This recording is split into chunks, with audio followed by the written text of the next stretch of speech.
often were you out here throughout the years at Helena High and stuff? Oh, and man. probably being one of these small kids watching the older guys like some of these guys are doing with you right now. No, yeah, I definitely remember my days before he moved out here. We were over at his brother's house vaulting, and I'd come out and do the camps and see all these other guys jump high. And now just to be on the other end of that, it's kind of, makes me feel good that, I put the work in and it came to fruition.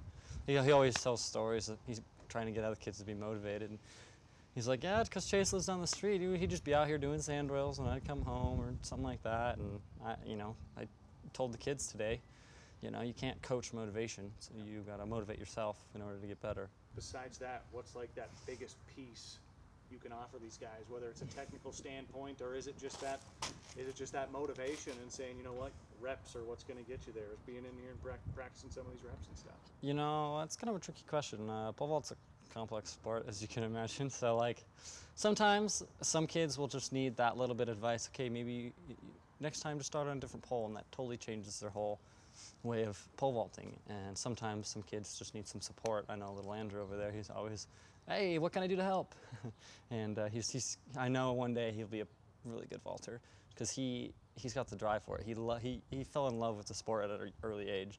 And with all sports, you got to fall in love with the sport in order to really enjoy doing it. Tell us about the ups and downs of college, and especially, maybe start with, for those that haven't been following, I guess, when you first got out there, kind of how things were going, and then the ups and downs specifically of this year.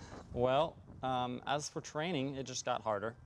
I mean, Bill did his best to whip me into shape before I went off to college, and I didn't have too much trouble. So I've definitely seen people have a lot more trouble with our fall training there at the University of Washington. But I think the biggest thing was honestly balancing how much school we have and how much time we train. We probably spend 3 times the amount in the Dempsey training than we do actually in class, because it's not like high school where you're in there from 8 a.m. to 3 p.m. You go to class maybe a couple hours a day, and then you have 6 hours of homework. So I think that was the biggest change, is being able to balance the amount of work I had to do to stay on top of my grades, rather than being athletically fit enough to compete with the team. Was it eye-opening that first year as far as the pole vaulting, seeing some of the other competition and stuff like that after being, literally at the top of Montana's record books and stuff out here? Out here is its own little world, Jumping 16 feet out here, the whole state goes nuts. Whether, on a bigger scale, it's fairly average for the country as a whole. And, getting out of our little Montana bubble and going to a big school like university, it really opened your eyes on how much better you can get because you physically see it. I remember my freshman year, one of my training partners, Jack Thorse, he actually won indoors. And that was a huge motivation to get back on my part. So, the next year I did make indoors. And then now I'm just trying to set a good example for the younger kids on my college team that, we're going to college to go to school, but you also can't treat pole vaulting like a job or you won't have fun. I mean, is that not the biggest stage, but the most fun stage that you've been at then, that experience, that second year? Yeah, I think the most fun year I had was my sophomore year of college. Just because I was PRing quite a bit, I was happy with my teammates, I had good teammates, I had a great relationship with my coach, and school was still easy to a point. My junior year, it kind of sucked outdoor, getting an appendectomy, but that's one of those things you can't really control. So just got to take it with a grain of salt and move on. Doesn't really help if you dwell on the past, kind of deal. What about the injury for those that we told them what had happened and stuff, so that's why they weren't seeing your name. But maybe explain what happened, and obviously the surgery coming up on Monday, and what you're looking at as far as before you're able to get back out there. Well, it's just one of those things that, if you took an x-ray of every other guy on the team, you probably find 5 torn meniscuses. It just comes to a point to where if it flips up, it kind of hurts, but since pole vault's a very linear sport, it was something that you didn't really have to worry about. Dr. Kwan, my surgeon, said, if you're just an average guy getting up, going to work at Microsoft, you wouldn't have to touch it, But since you compete at a Division I level, at high intensity, we need to address it. So finally I succumbed to his will and was like, all right, yeah, you fix it.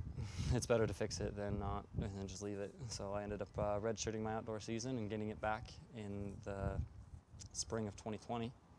So hopefully by then I'll be at the Olympic trials. Man, I never know. It's not just the pole vault. You've talked about the school side of things, but this being the toughest year, talk about some of those things that you've been studying, going into and stuff, and why it's been so tough. I mean, those aren't my mass communication type degree. That's some serious stuff. Yeah, so for all of you that don't know, I'm majoring in biology, minoring in chemistry and human rights. My plan is to go into med school.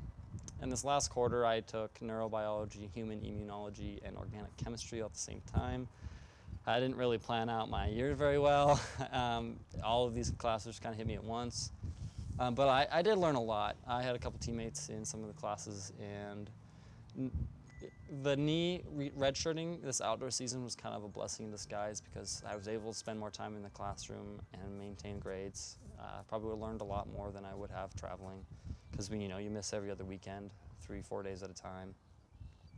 And it's one of those things that a lot of people think student athletes go to college for sports, which they do, but that's not the entire story. For me, like I do research in the Department of Pharmacy, and I work from home during the summer, and I also train. So that's just kind of like my whole 24-hour schedule.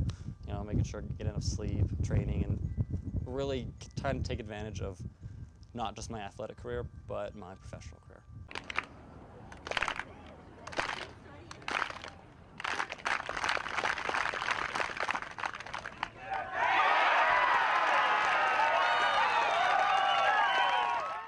What do you have left for seasons indoor, seasons outdoor, and what are some of those heights that we're shooting for? And some of those, the All-American, the place, whatever it might be, Olympic trials, some of those things. Well, I have yet to get first team All-American. I've been close, but it just hasn't worked out the way it needed to. So I think moving forward, I have 1 indoor and 2 outdoor.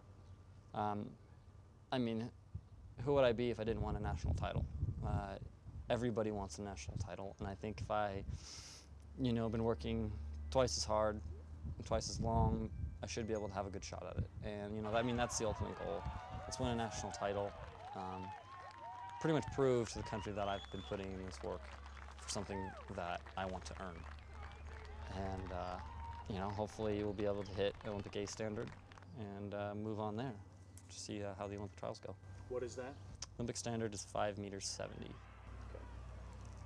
Closing in on it? I mean, is that what you dream about at night, and that's what you, every time you're up in the air, you just... I remember when I did attempt 560 indoors, and I was like, wow, that could have been possibly an Olympic trial qualifier. Just one of those things that kind of hits you once it's there. And so it's just one of those things that you can't go out there and be like, okay, today I'm gonna hit the Olympic trial qualifier. That makes it sound more like a job. Like I said earlier, pole vaulting is something you do for fun. You don't hear pole vaulters make millions of dollars. It's something you do for the fun, something you do for other kids who are looking for a sport. It's just a very unique thing. It's an individual sport, but there's a lot of teamwork to it. I don't really know how to explain it, but it's there. Elaborate on the surgery a little bit. I mean, are there nerves going into this? Have you ever had surgery before? Is this after I had something like that? After I had my appendectomy, what can be worse, right? I'm not too worried about it. Because I want to go to med school, it's one of those things that I know it's good for me. They're going to do the right things. As long as I keep up on my diet and exercise, therapy, stuff like that. So it's just another day at the ballpark, right? As long as I just get it done, it's done. If you're going to be the med student, does that mean you're going to have them record it so you can go back and watch it later and try and learn something along the way? I did ask Dr. Khan, and I was like, okay, so when I can walk, I can job shadow you, right? And he's like, yeah, sure, no problem, just come on in. So that's the plan. Switching gears a little bit, Garrison Hughes, do you know him? Had you heard of him, the kid from Sydney? Yeah, I know Garrison. He's a good kid. I heard he didn't break my state record, which sucks. To me, he has it because that's the state meet record, not the state record. But I'll probably see him at West Regionals or something like that. So best of luck to Garrison. I was happy for him because for a while there he would send me messages on Instagram. I remember for a while he'd ask, "Oh, what 15.7 should I get on? Should I get bigger poles?" Stuff like that. And I remember telling him yeah, you should do this. Take advantage of jumping indoors. go other places besides just the high school track season. And I think he really took advantage of it, and I don't know if he knows it, but I'm proud of him.